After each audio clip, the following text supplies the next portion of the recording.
기도하심으로 주일 예배 주님 앞에 나아가시겠습니다. 사랑의 하나님 아버지, 지난 한 주간 여러 가지 일들과 또한 많은 사람들을 만났음에도 저희들을 지켜주시고 이 자리로 우리의 마음이 향하도록 허락해 주시니 참으로 감사드립니다. 주님을 찬양하고 예배드림이 우리의 기쁨 되는 시간 되도록 인도하여 주시고 주님과 동행하고 주의 말씀을 듣는 기쁨을 누리는 시간 되도록 역사하여 주시옵소서. 예수님의 이름으로 기도드립니다. 아멘.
성령의 감화 받아서 하나님 말씀 배우니 그 말씀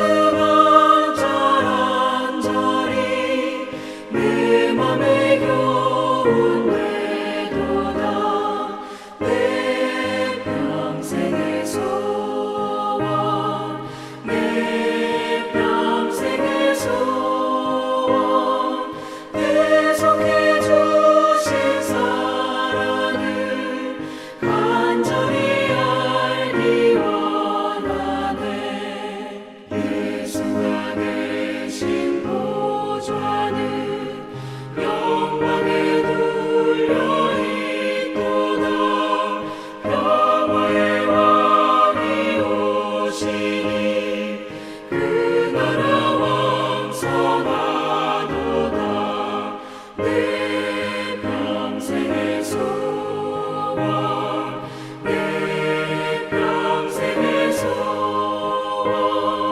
계속해 주신 사랑을 간절히 알기 원하네.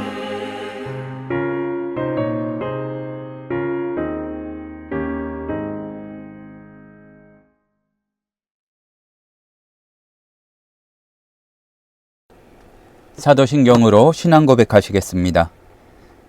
전능하사 천지를 만드신 하나님 아버지를 내가 믿사오며 그의 아들 우리 주 예수 그리스도를 믿사오니 이는 성령으로 잉태하사 동정녀 마리아에게 나시고 본디오 빌라도에게 고난을 받으사 십자가에 못 박혀 죽으시고 장사한 지 사흘 만에 죽은 자 가운데서 다시 살아나시며 하늘에 오르사 전능하신 하나님 우편에 앉아 계시다가 저리로서 산자와 죽은 자를 심판하러 오시리라. 성령을 믿사오며 거룩한 공회와 성도가 서로 교통하는 것과 죄를 사하여 주시는 것과 몸이 다시 사는 것과 영원히 사는 것을 믿사옵나이다. 교동문 74번 마태복음 5장 말씀입니다. 심령이 가난한 자는 복이 있나니 애통하는 자는 복이 있나니 온유한 자는 복이 있나니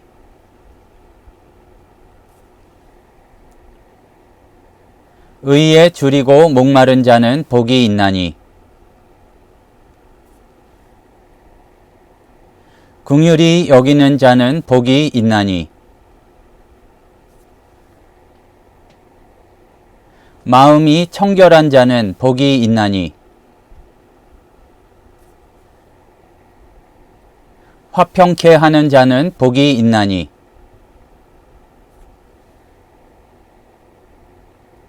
의를 위하여 박해를 받은 자는 복이 있나니 나로 말미암아 너희를 욕하고 박해하고 거짓으로 너희를 거슬러 모든 악한 말을 할 때에는 너희에게 복이 있나니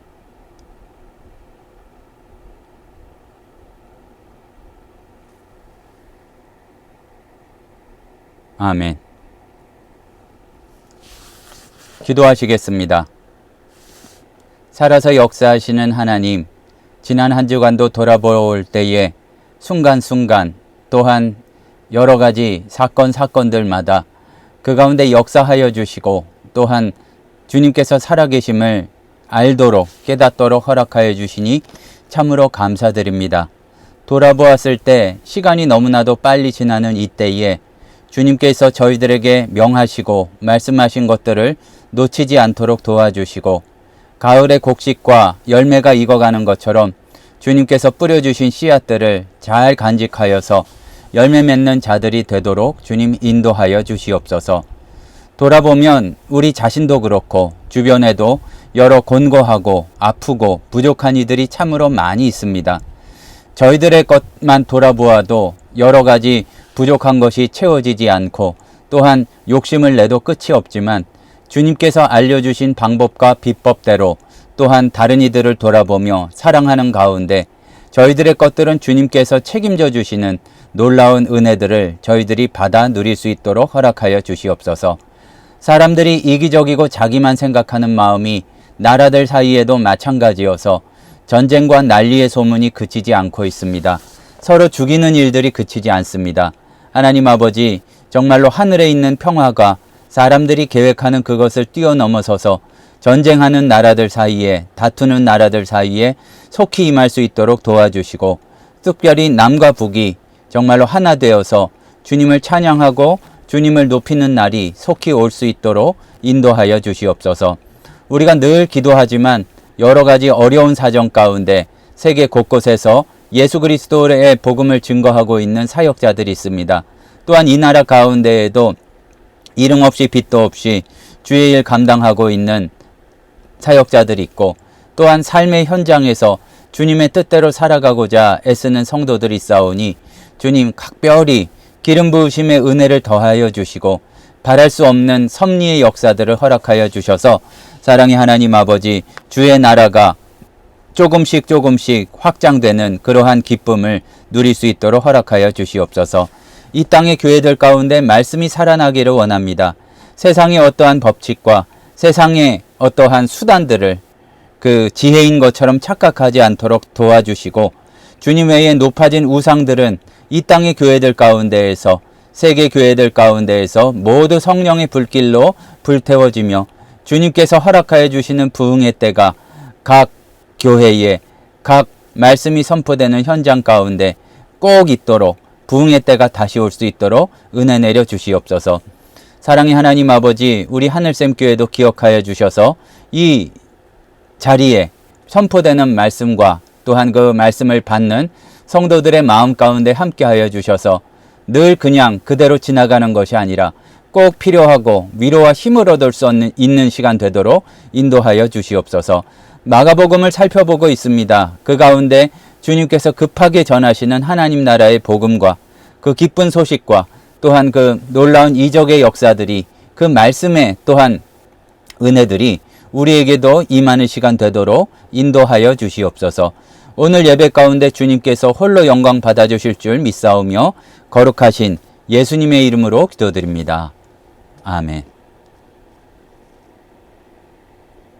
오늘 우리에게 주시는 하나님의 말씀은 마가복음 8장 27절에서 35절 말씀입니다. 예수와 제자들이 빌립보, 가이사랴 여러 마을로 나가실새 길에서 제자들에게 물어 이르시되 사람들이 나를 누구라고 하느냐? 제자들이 여짜와 이르되 세례 요한이라 하고 더러는 엘리야 더러는 선지자 중에 하나라 하나이다. 또 물으시되 너희는 나를 누구라 하느냐? 베드로가 대답하여 이르되 주는 그리스도시니이다 하매 이에 자기의 일을 아무에게도 말하지 말라 경고하시고 인자가 많은 고난을 받고 장로들과 대제사장들과 서기관들에게 버림받아 죽임을 당하고 사흘 만에 살아나야 할 것을 비로소 그들에게 가르치시되 드러내놓고 이 말씀을 하시니 베드로가 예수를 붙들고 항변하매 예수께서 돌이키사 제자들을 보시며 베드로를 꾸짖어 이르시되 사탄아 내 뒤로 물러가라. 내가 하나님의 일을 생각하지 아니하고 도리어 사람의 일을 생각하는도다 하시고 무리와 제자들을 불러 이르시되 누구든지 나를 따라오려거든 자기를 부인하고 자기 십자가를 지고 나를 따를 것이니라. 누구든지 자기 목숨을 구원하고자 하면 잃을 것이요 누구든지 나와 복음을 위하여 자기 목숨을 잃으면 구원하리라. 우리는 예수님을 믿는다고 하지만 예수님에 대해서 잘못 이해하거나 또한 너무나도 폭이 좁은 그러한 생각만 가지고 있을 때가 참으로 많이 있습니다. 무슨 말씀인가 하면 예수님을 믿는다고 하면서 하나님에 대한 신앙을 가지고 있다고 하면서 사실은 우상을 섬기는 것과 다를 바가 없을 때가 참으로 많다는 이야기입니다. 예수님은 분명히 우리가 곤고할 때에 여러 가지가 부족할 때에 풍요롭게 베풀어 주시는 주님이십니다. 하지만 우리가 풍요롭게 하시는 분으로만 생각해서 거기에만 몰두하게 되면 그가 때로 이끄시는 광야를 건너서 더 풍요로운 곳으로 가고 또 더 큰 은혜로 우리를 인도하시는 그 역사를 만나기가 어렵다는 얘기입니다. 그러니까 풍요의 우상, 재물의 우상을 예수란 이름으로 잘못 믿기도 참으로 쉽다는 얘기입니다. 예수님은 분명히 병을 고치시고 치유하시며 회복시키는 분이십니다. 그런데 당연한 이야기고 우리가 조금이라도 아프고 또한 곤고함이 있을 때에 기도를 해야 하지만 또 그럴 때 응답하여 주시지만 거기에만 생각을 좁히면 우리는 고난 가운데 아픔 가운데 또한 그 가운데에서 역사하시는 참 깊은 하나님을 만날 그 기회를 놓치기도 한다는 말씀입니다. 하나님을 우리의 생각을 뛰어넘고 우리의 계획을 뛰어나는 하나님을 우리가 바라고 만나고 이렇게 해야 되는데 그러한 초월적인 하나님을 내 마음과 계획 안에 내 눈에만 보이도록 가두는 것을 우상이라고 합니다. 출애굽할 때의 백성들도 애굽에서 섬겼던 우상 숭배에 익숙하여서 모세가 십계명의 말씀을 받고 있는 그 순간에 바로 황금 송아지를 만들었는데 그 황금 송아지를 다른 우상의 이름으로 불렀던 것이 아니라 바로 이것이 여호와다 그렇게 불렀다는 사실에 너희를 애굽에서 인도하여 낸 여호와다 이렇게 불렀다는 사실을 오늘 우리도 잘 신앙생활을 하는 가운데 살펴보아야 할 것입니다. 이 부분은 매우 중요합니다. 다른 우상이 아니라 황금 송아지를 우상 숭배에 익숙한 백성들이 여호와로 섬겼다는 사실입니다. 지금도 그렇습니다. 예수님을 따른다면 하나님의 인도하심을 순종하고 따라간다면 그분께서 우리의 계획과 어떠한 기대를 뛰어넘으시는 역사를 이루실 수 있음을 알고 그것을 받아들일 수 있어야 하는데 세상 욕심을 버리지 못하고 신앙의 이름으로 우리의 욕심을 우상으로 더 강화할 때가 없지 않다는 이야기입니다.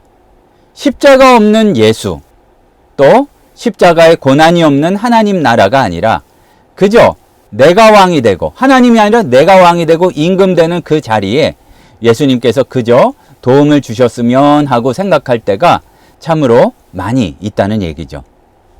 사람들은 그렇게 오해할 때가 많이 있습니다. 세상 사람들은 믿음의 대상이 다 여러 가지가 다른 것 같지만 결국에는 자기의 바램과 욕심에 머물러 있을 때가 많이 있습니다. 그것을 특징적으로 나타나는 것이 그리스도라면, 예수라면 무엇이라고 부를 것인가? 이러한 질문에 담겨져 있다고 볼 수가 있겠습니다. 사랑하는 성도 여러분, 오늘 우리는 마가복음 8장의 말씀을 다시 한번 살펴보고자 합니다. 그리고 우리의 모습을 비추어 보고자 합니다. 예수님께서는 제자들에게 매우 중요한 그러한 질문을 다시 한번 던지십니다. 앞에서 조금 우리가 길게 살펴보았던 그 내용이 이 간단한 질문 가운데 담겨 있습니다. 너희는 나를 누구라 하느냐? 나를 누구로 생각하느냐? 누구로 섬기느냐? 하는 질문이 여기에 담겨 있는 것입니다. 질문의 의미를 깊이 이해하기 위해서는 당시의 상황과 맥락을 조금 더 이해할 필요가 있습니다. 예수님 시대의 유대인들은 오랜 로마의 지배 아래에서 고통받고 있었습니다. 일제강점기에 우리나라 사람들처럼 나라를 잃어버렸기 때문에 그들이 바라고 있는 그런 어떤 소망이 있었습니다. 하나님께서 약속하신 메시아가 와서 자기들을 이 속박된 곳에서 건져주시고 또한 고통 가운데에서 구원해 주실 것이라고 그렇게 기대하고 있었습니다. 틀린 이야기는 아닌데 이들이 생각하는 구원은 대부분 주로 정치적인 것, 경제적인 것이었고 그 이상을 바라지 못했습니다. 그리고 너무나 중요한 사실은 그 구원은 자기네 민족을 구원해 주시는 것이지 다른 온 세상에 관한 내용이 아니었음을 우리는 성경 말씀을 통해서도 잘 알 수가 있습니다. 메시아가 와서 먹을 것 해결해 주고 또 로마의 압제에서 자기네 나라를 해방시켜서 독립을 이루어 주실 것이라 기대를 했다는 얘기입니다. 그리고 한 걸음 더 나가면 어떤 사람들은 다윗 이상으로 메시아가 와서 이스라엘을 강대국으로 아주 힘센 나라로 만들어서 다른 나라를 지배하고 그래서 자기들도 어떠한 한자리하고 떵떵거리며 사는 그런 야심찬 꿈을 꾸기도 했습니다. 그런데 이게 보통 사람들뿐만 아니라 우리가 말씀을 자세히 살펴보면 예수님의 제자들도 이러한 생각에서 크게 벗어나지 않고 완전히 자유롭지 못했음을 알 수가 있습니다. 그렇기 때문에 예수님을 따르면서도 언젠가는 예수님께서 그러한 정치적 메시아로 보니까 능력도 있으시거든요. 우리는 지금 그 말씀이라고 하겠지만 이 연설도 굉장히 잘하시거든요. 그래서 이러한 사람들이 기대하던 그러한 메시아의 모습을 드러내실 것이라고 기대했을 가능성이 큽니다. 그거를 어느 정도 아시니까 예수님께서 이렇게 물어보십니다. 너희는 나를 누구라 하느냐? 사람들은 세례 요한이라, 사람들은 그 어떤 선지자다 이렇게 얘기를 하는데 너희는 그러면 이렇게 여러 가지 것을 더 들었고 말씀도 더 자세히 풀어주기도 했는데 너희는 나를 누구라 하느냐? 이렇게 질문을 던지시고 있는 것입니다. 이거는 단지 뭐라고 생각하는지 그냥 자기를 어떻게 생각하는지 호기심으로 궁금해서 하시는 말씀이 아니고 제자들이 어떠한 믿음을 가지고 있고 그 본질과 그 중심을 들여다보시고 잘못된 기대를 바로잡아 주시기 위한 어떤 목적을 가지신 그러한 질문이란 얘기입니다. 그래, 다른 사람들은 그렇다고 치자. 다른 사람들은 아주 신앙적인 사람들은 예언자라고 생각하고 또 그리고 어떠한 약간 헤롯 일당이나 여기하고 반대된다고 생각하는 사람들은 세례 요한이라고 생각한다고 치자. 그러면은 너희는 나를 누구라고 생각하고 어떻게 이해하고 믿고 있느냐? 그래서 한 걸음 더 나가서 하나님 나라 백성으로서 바른 이해를 가지고 있느냐? 이것에 대한 질문을 물어보시고 확인하고 계신 것입니다. 때때로 말씀을 통해서 우리도 우리 자신의 생각이나 믿음을 비추어 볼 필요가 있습니다.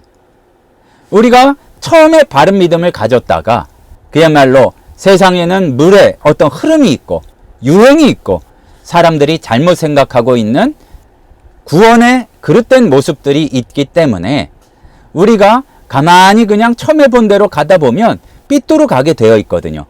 그러니까 다시 한번 말씀으로 돌아와서 내 중심을 비추어 보고 그것을 수정하고 다시 예수께로, 예수님을 뒤쫓아가는 길로 갈 필요가 있습니다.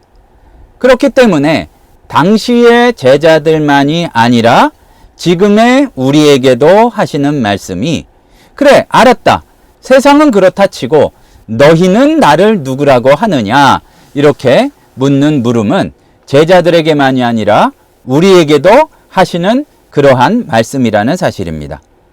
이렇게 중요한 예수님의 질문에 역시 베드로가 대답을 합니다. 주는 그리스도 신이이다. 이 대답은 얼핏 보면 아주 완벽해 보이죠. 마태복음에서는 더 정확하게 얘기했습니다. 주는 그리스도시요 살아계신 하나님의 아들이시니이다. 근데 어떻게 보면 핵심은 그리스도시라는 요 표현에서도 충분히 생각하여질 수 있고 중요한 얘기는 얘기예요. 그리스도, 하나님께서 이 세상을 구원하시기 위해서, 이 사람들의 생각이라면 이스라엘을 구원하시기 위해서 택하신 바로 그 메시아다, 그분이다, 그 얘기예요. 그 예수님께서는 이 고백을 듣고 네가 아직 뭘 모르는구나 이렇게 생각하지 아니하시고요. 아주 듣고 기뻐하셨고, 이게 사실은 대답으로서는 굉장히 올바르고 완벽한 대답이었고 예수님께서 기대하신 그러한 대답이었습니다. 근데 여기에서는 꽤 중요한 한계가 있었고요. 또 그 속에 담겨 있는 내용을 보면은 이해가 약간 잘못된 것이 있었는데, 그리스도라는 단어는 맞았어요. 구원자, 메시아, 그 속에 담겨 있는 그리스도라는 단어는 맞았지만 문제는 뭐냐 하면은 베드로가 생각하는 그리스도가 예수님이 생각하시고 예수님이 오신 그 그리스도로서의 의도하신 바와는 거리가 있었기 때문에 문제라는 얘기입니다. 베드로의 마음속에 있던 그리스도는 그 뒤에 이어지는 베드로의 행동이나 성경의 내용을 살펴보아도 세속적인 성공이나 영광, 그리고 무엇보다도 처음엔 안 그랬을지 몰라요. 그러나 어떤 세상의 역할 아니면 제자들 사이의 경쟁 때문에 어떠한 자기가 좀 나아 보이는 그 생각에 머물러 있을 가능성이 큽니다. 좀 넓게 본다고 해도 유대인들의 이해를 완전히 벗어난 그러한 그리스도가 아니라 그냥 사람들이 생각하는 그분이 바로 예수님이시구나, 이 정도로 생각했을 가능성이 매우 크다는 얘기입니다. 여기에서 우리는 더욱 중요하게 생각해 볼 거리가 하나 더 있습니다. 무슨 얘기냐 하면은 첫 번째로는 단순히 올바른 표현으로 고백을 하고 또 신앙을 이렇게 드러내는 것이 중요하지만, 올바른 용어를 사용하는 것이 중요하지만 그것만으로는 충분하지 않다는 이야기입니다. 용어의 진정한 의미를 이해를 하고요, 그거에 따라서 실천과 살아가는 삶이 따라가는 것이 더 중요하고, 그것이 하나로 이루어져서 완전히 우리의 신앙 가운데 실현이 되어야 된다는 얘기입니다.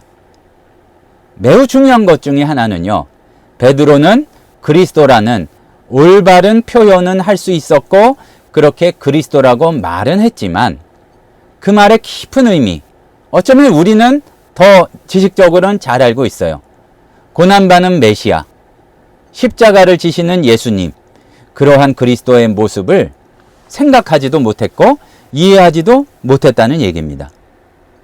유대인들의 메시아를 넘어서서 모든 사람, 인류를 구원하시는 그 구세주 예수님에 대해서는 그 역사까지는 품지 못했던 것입니다. 그런데 베드로의 고백 이후에 보게 되면 그 사실이 더 정확하게 드러나고 또 전환점을 맞이하게 됩니다. 사람들의 예상과는 전혀 다른 방향으로 이렇게 이야기가 흘러가요. 그래, 그리스도다 그러면은 맞았거든요. 예수님도 기뻐하셨거든요. 그래, 그 믿음대로 하나님 나라가 이루어질 것이다. 요런 쪽으로만 이야기가 흘러가야 되는데 31절 보니까 이렇게 예수님이 이야기를 하세요.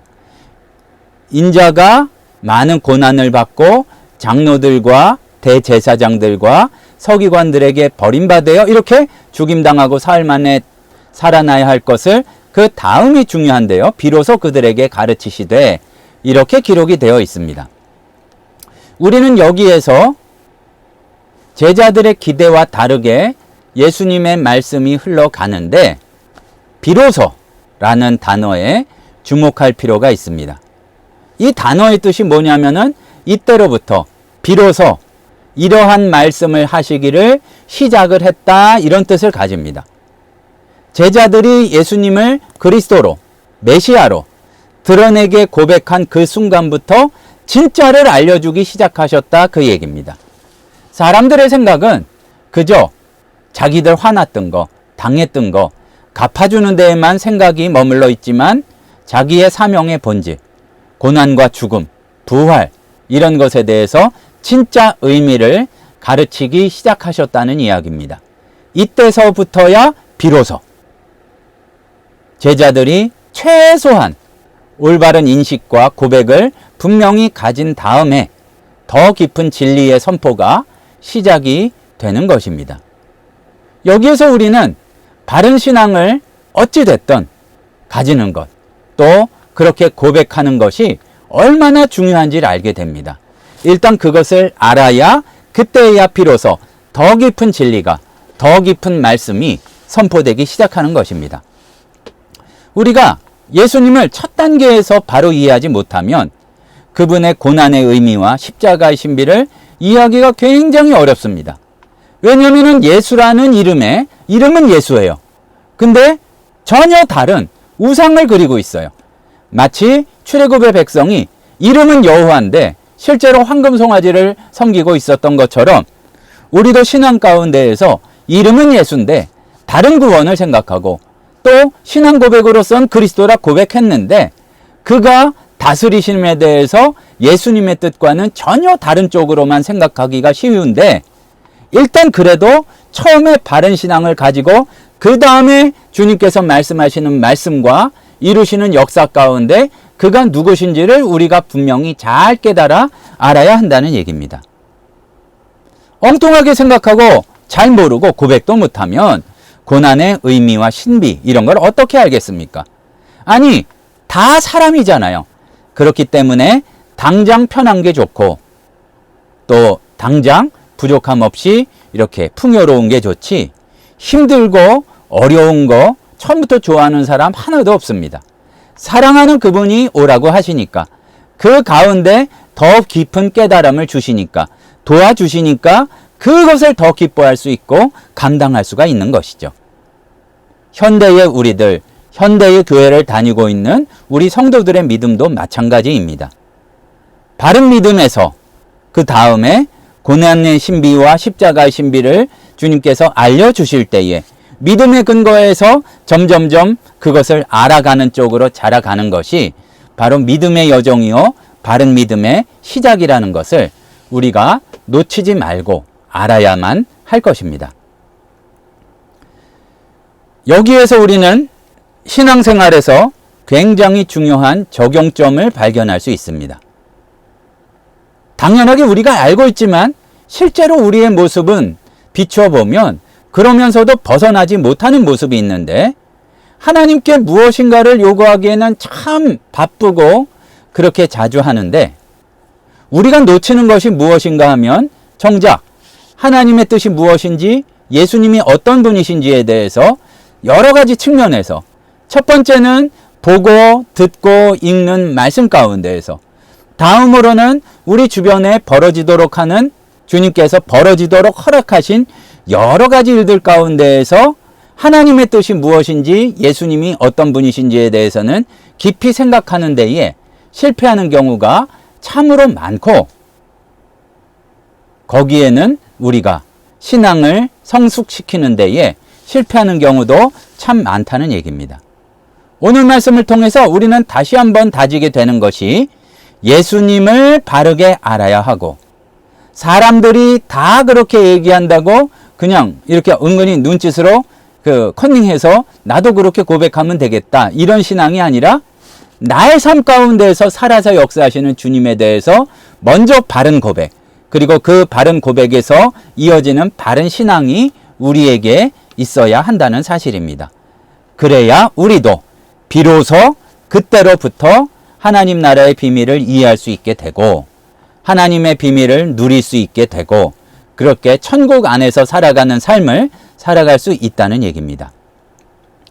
우리가 너무 가볍게 얘기할 수는 없습니다. 분명히 예수님의 십자가의 길은 만만한 길이 아닙니다. 어떻게 보면 예수님께서도 피하고 싶을 정도로 고통스럽고 힘든 길입니다. 그런데 또 중요한 사실은 처음 걸어가신 예수님께서 다 길을 닦아 놓으셨고 그렇게 하셨기 때문에 쫓아가는 우리는 예수님 때문에 조금 거칠고 힘들지만 그 길을 함께 따라서 걸어갈 수 있습니다. 지금도 도우시기에 함께 걸어가서 그 가운데에서 영광을 주님과 더불어서 누릴 수가 있다는 얘기입니다.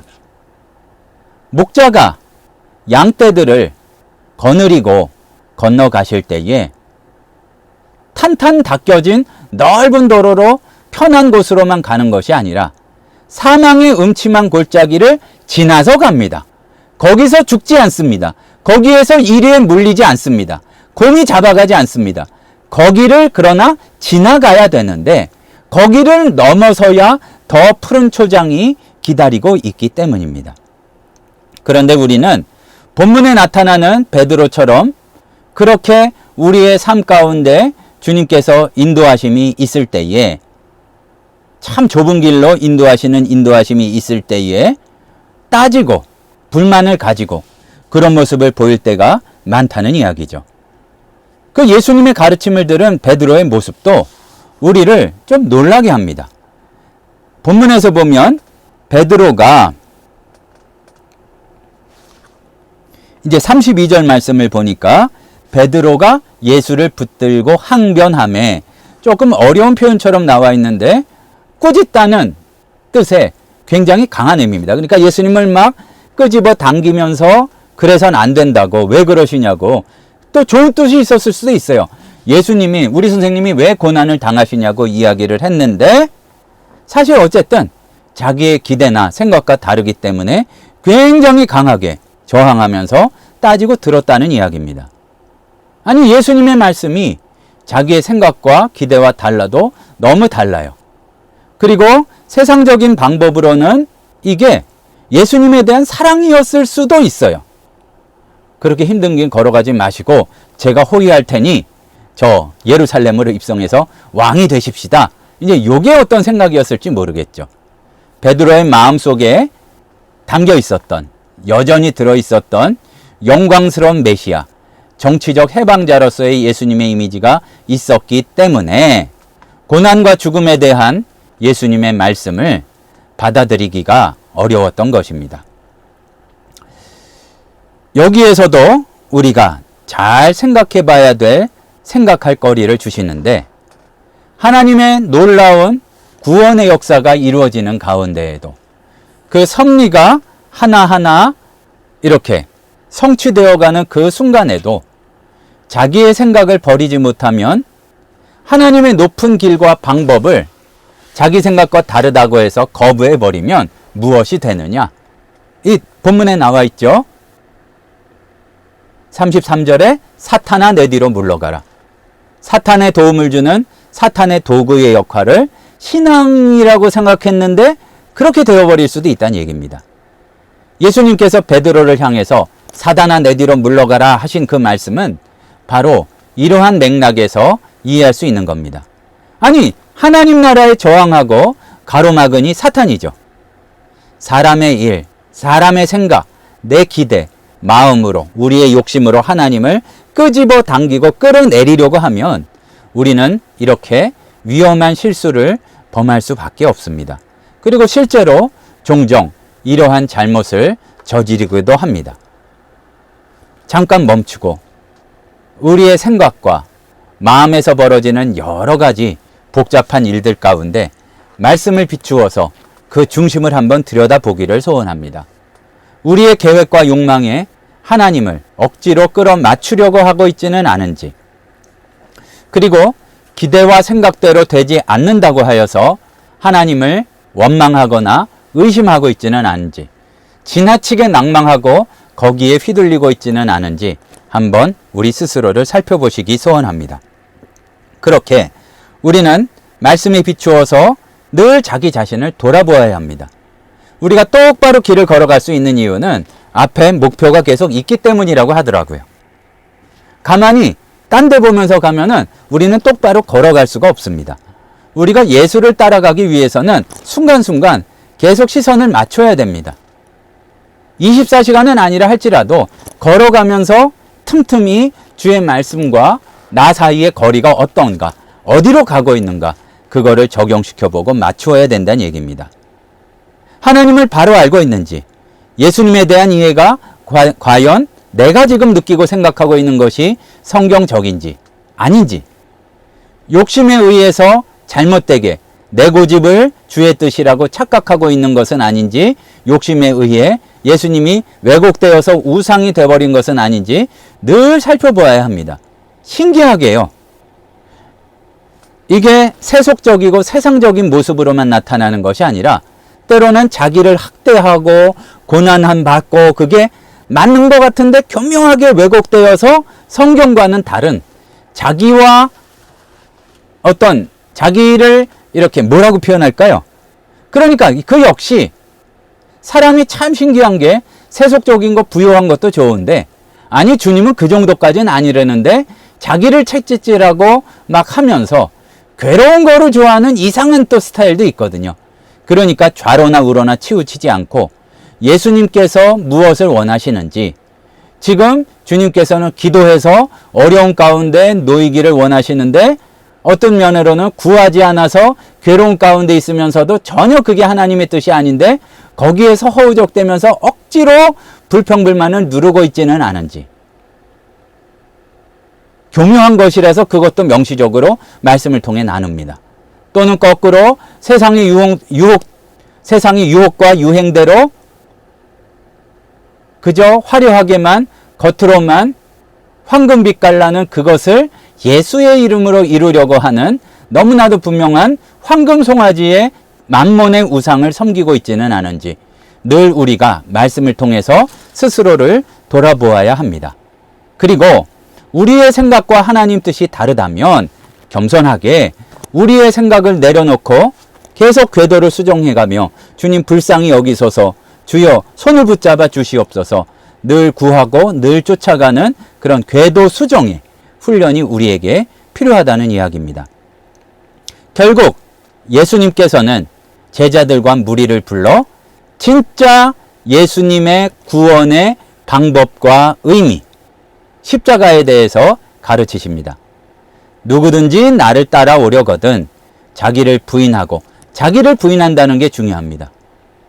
하나님을 빙자해서 자기를 내세우는 게 아니라 자기를 빙자해서 다른 사람을 깔아뭉개면서 깔아뭉개는데 예수의 이름을 사용하는 것이 아니라 자기 십자가를 지고 예수님을 계속 따라가는 것이 필요하고 중요하다는 얘기입니다. 자기를 부인한다는 것은 단순히 욕구를 억제한다는 것을 좀 넘어서는 그 이상입니다. 그러니까 삶의 방향과 목적을, 자기 삶의 전체적인 방향과 목적을 예수님께 맞추는 것을 의미합니다. 그리고 때로는 십자가를 진다는 것이 예수님을 따르는 과정에서 고난과 어려움이 다가온다 할지라도 기꺼이 받아들이고 최후 승리를 믿으라는 얘기죠. 그것을 거기에 대해서 흔들림 없어야 된다는 얘기죠. 십자가는 분명히 자기 소욕을 죽이고 우리의 욕심과 자아를 못 박는 것입니다. 여기에서 믿음이 필요한데, 그런데 십자가를 지는 기쁨이 세상 사람들이 몰려가는 그쪽으로 따라가는 것보다 훨씬 더 기쁘고 또 복되고 행복하다는 얘기입니다. 이를 통해서 우리는 고난을 넘어서는, 어려움을 넘어서는 영광을 보는 신앙을 가질 수가 있습니다. 쉽지 않죠. 하지만 이것이 바로 예수님께서 우리에게 보여주신 길이고 우리가 따라가야 할 길이라는 말씀입니다. 다시 한번 이야기를 하자면 하나님 나라는 나만 보던 좁은 시야에서 벗어나서 하나님 나라, 하나님을 바라보고 예수를 바라보고 또한 구체적으로는 나와 다른 이웃을 바라보는 그런 데까지 시야가 넓어지는 것입니다. 오늘 35절에 이렇게 기록이 되어 있습니다. 자기만 살자고 그러면 그 목숨을 잃을 것이요. 누구든지 나만 들어가 있지 않고 복음을 위하여 라고 그랬습니다. 복음은 주님을 이렇게 전하고 구원을 전하는 거잖아요. 그러니까 하나님, 예수님과 이웃을 위해서 우리가 시야를 넓힐 때에 또 그리고 그것을 위해서 구할 때에 하나님 나라 백성으로서 그 복까지 누리는 것인데 이렇게 보자면 예수님을 따른다는 것은 우리의 전 삶을 그분께 드리고 그분께 방향을 맞추겠다는 얘기입니다. 이 35절 말씀은 우리에게 도전을 주고 분명히 궤도 수정하기를 요청합니다. 우리는 너무나 자주 정도가 아니죠. 항상 나 자신의 안전과 편안함을 아주 본능적으로 추구해요. 하지만 진정으로 그거를 넘어서는 풍성한 삶을 누리게 되는 것은 역설적으로 내 생명을 기꺼이 내어놓을 때에 주님께서 그렇게 살도록 얻도록 해주신다는 얘기입니다. 예수님과 복음을 위해 우리 삶을 드릴 때에 오히려 우리는 더 큰 생명으로서 그것이 흘러 넘쳐나도록 하시는 충만한 생명을 누리게 된다는 얘기입니다. 오늘 이 말씀을 통해서 우리는 깊이 자신을 돌아보게 됩니다. 한번 스스로 질문을 던져봅시다. 이 순간 우리는 예수님을 누구라고 생각하고 있습니까? 단순히 부족한 것, 필요를 채워주시는 분으로만 여기고 있지는 않은지 돌아봅시다. 그리고 정말로 그분의 사랑을 발견하고 참 재우신 예수님을 알아서 전 삶을 따라 드리고 바쳐야 될 그분으로 믿고 있는지, 그렇게 고백하고 있는지, 너는 나를 누구라고 하냐? 이렇게 물어보시는 예수님의 답변에, 예수님의 질문에 답할 것을 준비하고 있기를 소원합니다. 바르게 알고 따르는 것은 쉽지 않지만, 그리고 우리의 욕심과 자아를 십자가에 못 박는 고통스러운 과정이 있어야 하지만, 그러나 이 과정을 통해서 진짜 생명, 진짜 기쁨을 얻게 됩니다. 세상에서도요, 가치 있는 것일수록 그 대가가 비싸잖아요. 참 좋은 것일수록 꼭 물질이 아니라 참 좋고 귀한 것일수록 노력이 더 많이 필요한데, 여기에서는 노력이라고 하기에는 조금 다른 측면이 있지만 분명한 것은 우리의 삶을 다 드려도 그것으로 비할 수 없는 십자가의 영광이 우리가 받을 수 있는 은혜의 영광이란 얘기입니다. 우리의 삶이 예수님과 복음을 위해서 드려질 때 역설적으로도 거꾸로 가장 풍성한 삶을 살게 된다는 것입니다. 오늘 이 말씀이 비록 구절로서는, 내용으로서는 천드는 것이 아니라 할지라도 우리가 받는 도전으로서는 새로운 도전이 되기를 성령님께서 그렇게 도와주시기를 간절히 소원합니다.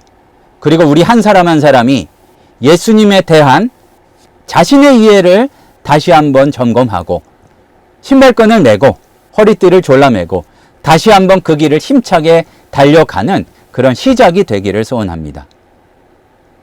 우리의 삶을 통해서 그분의 영광이, 하나님 나라의 영광이 드러나기를, 우리를 만나는 사람들이 예수님을 발견하기를, 더 늦기 전에 참으로 우리를 올감하고 있는 것에서 주님께서 건져주셔서 십자가를 지고 그 뒤를 더 기쁘게 쫓아갈 수 있는 우리 복된 성도들 되시기를 주님의 이름으로 소원합니다. 기도하시겠습니다. 사랑의 하나님 아버지, 겉으로는 흉내내어 바른 신앙 고백을 하면서도 마음으로 원하는 것은 세속적이고 세상적인 것 똑같이 원하는 저희들을 불쌍히 여겨 주시옵소서. 참으로 여러 가지 힘든 조건들도 많이 있고 쉽지 않은 것들이 있지만 성령 하나님 우리 연약함을 도와주셔서 주님께서 기뻐하시는 십자가의 길 우리도 따라가도록 인도하여 주시옵소서.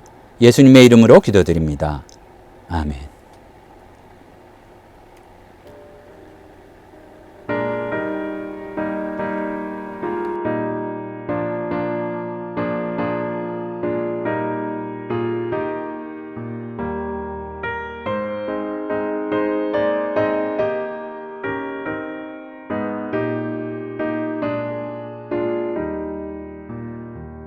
주 믿는 사람 일어나 다 힘을 합하여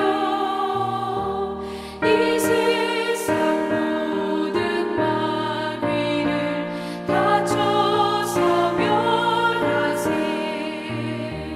저 앞에 오는 적군을 다 싸워 이겨라. 주 예수 믿는 힘으로 온 세상 이기네. 믿음이 이기네. 믿음이 이기네. 주 예수를 믿음이 온 세상 이기네. 온 인류 마귀 괴율로 큰 죄에 빠지니 진리로 띠를 띠고서 늘 기도드리세. 참 믿고 의지하면서 겁없이 나갈 때 주 예수 믿는 힘으로 온 세상 이기네. 믿음이 이기네. 믿음이 이기네. 주 예수를 믿음이 온 세상 이기네.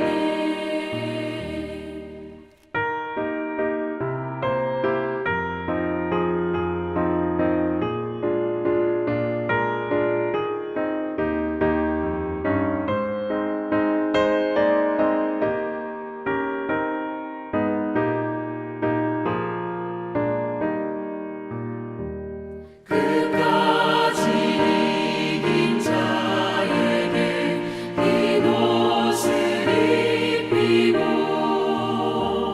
또 영생 복을 주시니 참 기쁜 일일세. 이 어두운 세상 지나서 저 천성받도록 주 예수 믿는 힘으로 온 세상 이기네. 믿음이 이기네. 믿음이 이기네. 주 예수를 믿음이 온 세상 이기네.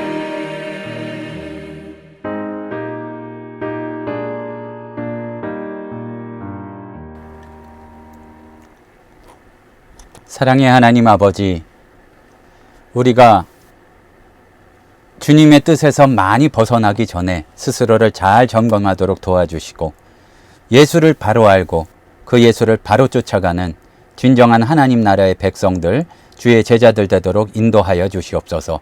유혹도 많고 넘어뜨리려는 걸림돌도 많은 우리 생애 가운데 우리의 손목 꼭 붙잡아 주시고 인도하여 주셔서 주님에게서 멀리 떠나지 않도록 우리를 도와주시고 지켜주시옵소서. 지금은 우리 주 예수 그리스도의 은혜와 하나님 아버지의 크신 사랑하심과 성령님의 충만 인도하시는 은혜의 역사가 예수를 바로 고백하고 그러한 예수를 바로 쫓아가기를 소원하는 하늘샘 성도들 머리 위에 이제로부터 영원토록 함께 있을지어다. 아멘.